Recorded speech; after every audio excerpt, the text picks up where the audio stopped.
Well, good evening. Let's take a look at some radar to show you what's happening across the region. We do have a couple of showers that are moving through, but they're falling apart at present. You can see in central Washington County a couple of showers right along the beautiful St. Croix. Otherwise, quiet across the metro right now. Here's your hour-to-hour planner. Temperatures that will be dropping down through the 70s. We'll be back to talk about the rest of your week, our best chance of rain, and the heat moving in for the weekend. Also coming up, a break-in at the home of late Representative Melissa Hortman and her husband, Mark. These people have no respect. As people head to the Capitol to honor the Hortmans, we look into the political legacy she leaves behind. Hard for me to imagine how different my life would be today if I hadn't met Melissa Hortman. And in an exclusive interview, the son of late Senator Paul Wellstone talks about healing from tragedy and his words of comfort for the survivors of the lawmaker shootings. KARE 11 News at 6 starts now. Good evening. Thanks for joining us tonight. I'm Julie Nelson. We are following several new developments tonight related to the targeted attacks of Minnesota lawmakers, including an overnight break-in at Representative Melissa Hortman's boarded-up home. That's one of the stories we're covering tonight in our team coverage. We will also take a look back at Hortman's political legacy, including her work on abortion rights. But we begin with a vigil just hours away in honor of Hortman and her husband, Mark. Raya Katene is live at the state capitol and leads us off tonight. Julie, tonight's vigil will be the very first formal one to take place here at the state capitol honoring the Hortmans, although over the past several days people have coming out to visit this memorial that you can see right here behind me, extending their condolences to the family and of course saying goodbye to Representative Melissa Hortman and her husband Mark. So tonight's vigil is expected to start, like you said, in just a couple of hours at 8 o'clock. Governor Tim Walz is expected to be here along with some other lawmakers. Now the bodies of Melissa and Mark Hortman are currently at a funeral home in Minneapolis. Yesterday, a procession escorted them from the Hennepin County Medical Examiner's office to the funeral home in Uptown. If you do plan on coming out tonight, make sure that you bring your own candle, and you're also asked not to bring any sort of signs with you. That vigil, again, expected to start at 8 o'clock tonight and will go until about 9:30. And just a heads up, the Capitol building will be closed to the public during that time. Julie. All right, Raya, thank you. At the live desk tonight, the search warrant for Senator Hoffman's house has just been filed, and it details the things police investigators found at the Champlin scene. Now, that warrant explains what's been reported in the charging documents, that John Hoffman, his wife and daughter, answered the door for who they thought was a police officer. And then when they tried to shut the door on him, the suspect shot John and Yvette Hoffman. Now, in searching the house, investigators say they found one cartridge casing from a 9mm Luger handgun outside and 8 shell casings from that gun inside. They also found bullets and bullet fragments in the entryway, the kitchen and dining room, and they swabbed the house for blood and DNA. And Julie, all of this evidence will be submitted to a forensic crime lab to help build the case against Vance Belter. All right. Thank you, Lauren. Well, tonight, for the first time, we're hearing from one of the targets of the lawmaker shootings, Representative Kristen Bonner.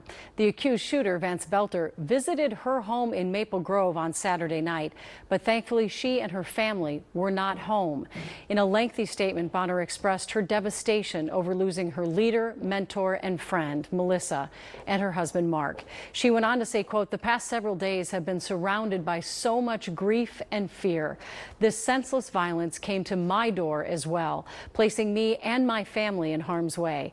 I do not know why this man was filled with such hatred that he would come to my door. Divine intervention led my family to change our plans, keeping us safe." Bonner concluded her statement with this: "We will not let fear or division win. Melissa has set a high bar, placing the work in our hands to make the world a better place." Well, tonight we're reflecting on Melissa Hortman's political legacy over more than 2 decades in public service.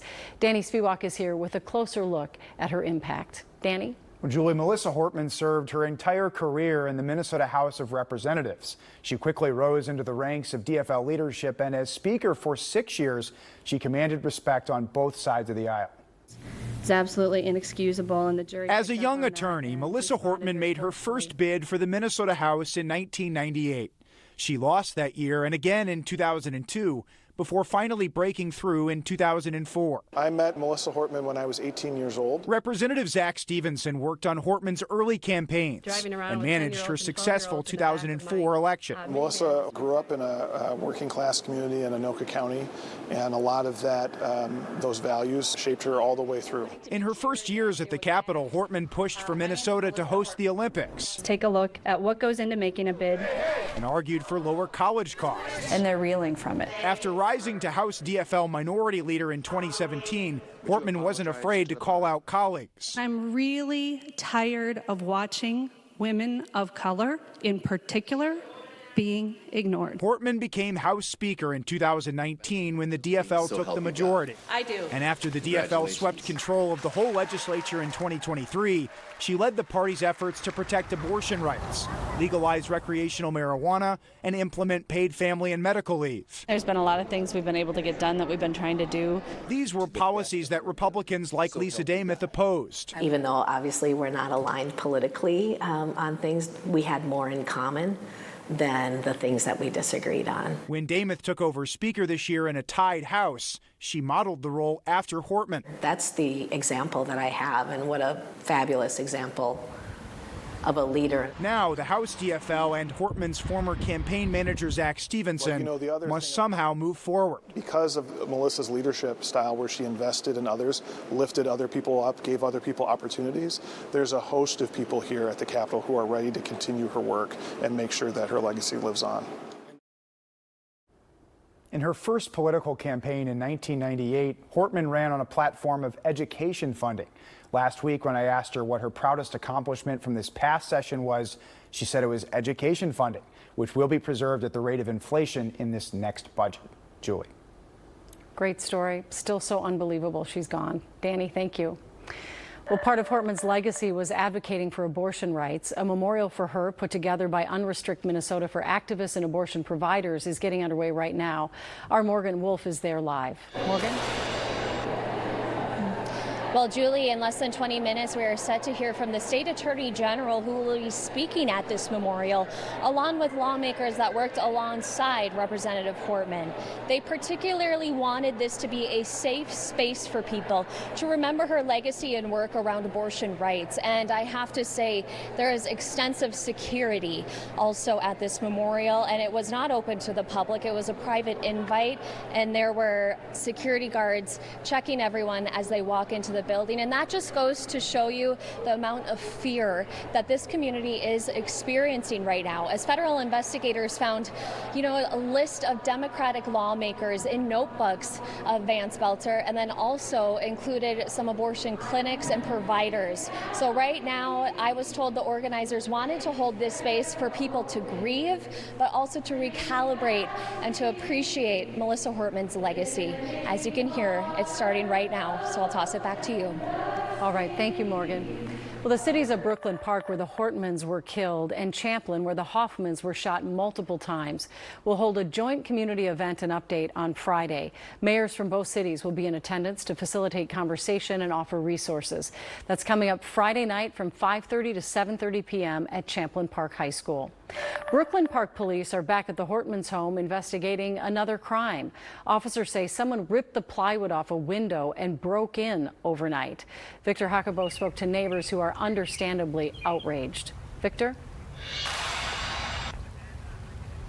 Yeah, absolutely. Police originally boarded up the Hortman home on Sunday, but discovered evidence of the break-in this morning. I want to show you exactly where they believe that break-in occurred. You can see in the lower portion of the home, it's now boarded up, but that rear window earlier, we could see how the glass was smashed through, and that's where they believe the break-in had occurred. Police continue to look for the person responsible, and neighbors I spoke with say they are disturbed to hear about what happened. We were all over here yesterday cleaning up the yard, and Jim next door here cut the grass. Days after the killings of Melissa and Mark Hortman, their neighbors, including Jeff Olenek, gathered to clean and maintain the property. Today, I can't believe that somebody broke into it last night. They are shocked to hear of a break-in at the Hortmans' home. It's a horrible deal that people would come now and desecrate the their memory. Police say the home was previously processed by investigators and all evidence connected to the killings was collected. The home was boarded up Sunday and a police trailer was set at the front of the home. Family were at the home Tuesday removing items of value. Police say sometime overnight, someone pried off a piece of plywood covering a rear window, broke the glass, gained entry, and searched the home. The family told police they do not believe anything is missing. I don't get where people's minds are to do something like that after what happened. Neighbors are upset and hope the family can move forward to grieve and heal in peace. It's very sickening that someone would do this after what happened to her and her family. It's just terrible. Now, police had originally set up a trailer camera in the front of the property prior to today, but after the break-in, they did set up this second trailer camera in the back of the property. Brooklyn Park Police asking neighbors in this area to review their security footage to see if anything suspicious may have popped up. Anyone with information or potential evidence is asked to contact Brooklyn Park Police. Julie? All right, thank you, Victor. New at 6, a North Dakota man is now charged with emailing a violent threat to a federal prosecutor that cited the Minnesota shootings. The federal criminal complaint details an email that Charles Dalzell allegedly sent Sunday night that said, quote, "Now I'm going to be honest with you. I don't want this situation to end up like Minnesota over the weekend. Do you?" The email indicated that Dalzell was owed money after a court victory, and according to the complaint, he claimed he was ignored by officials when he raised concerns about his case. Dalzell is due in court tomorrow. When we come back, we'll take a look at other news making headlines today, including from the Minnesota Lynx. More on their run for a second Commissioner's Cup championship coming up in sports. Then an update on marijuana sales in Minnesota and the major milestone hit today. And later in Breaking the News, we talk to the son of the late Senator Paul Wellstone about healing after tragedy. But first, let's check in with Val. Well, let's take a look at your headlines on this Wednesday night. We do have a chance of overnight thunderstorms tomorrow night that will be moving out before sunrise on Friday. Then a very hot, humid, but rain-free weekend ahead. Temps in the mid-90s that will feel like 100 degrees. We'll be right back.